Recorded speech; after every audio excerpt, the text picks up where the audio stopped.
आवडती आहे. पण ही आरती कोणी रचली आहे हे तुम्हाला नक्की माहित नसेल. संत नामदेवांनी रचलेली ही आरती या भजनाच्या शेवटी म्हटली जाते. पण कोणत्या प्रकारात?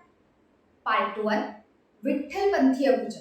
वारीमध्ये उड्या मारत जे भजन सादर केलं जातं ते हेच भजन असतं. गावागावात भजन मंडळी असतातच. कमीत कमी 5 ते जास्तीत जास्त 10 ही संख्या असली पाहिजे. परंतु काही हौशी मंडळींमुळे ही संख्या वाढतच जाते. ह्या भजनाला साथ असते ती टाळ, मृदुंग, पखवाज, वीणा, सूरपेटी किंवा हार्मोनियमची. वारी आपण सगळेच जण पाहतो.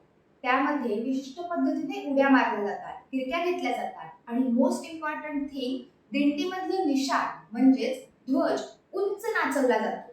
ह्या भजनाची सुरुवात एका श्लोकाने होते. मग वेगवेगळ्या संतांचे वेगवेगळे अभंग वेगवेगळ्या चालीत सादर होतात. आणि सरप्राइझिंग एलिमेंट म्हणजे या भजन मंडळींपैकी कोणीही ऑफिशियल संगीताचं शिक्षण घेतलेलं नसतं. पण तरीही ते खऱ्या अर्थाने लोककलावंत असतात. काय मग कसा वाटला पहिला भाग? कमेंट करून नक्की कळवा. भेटूया पुढील भागात.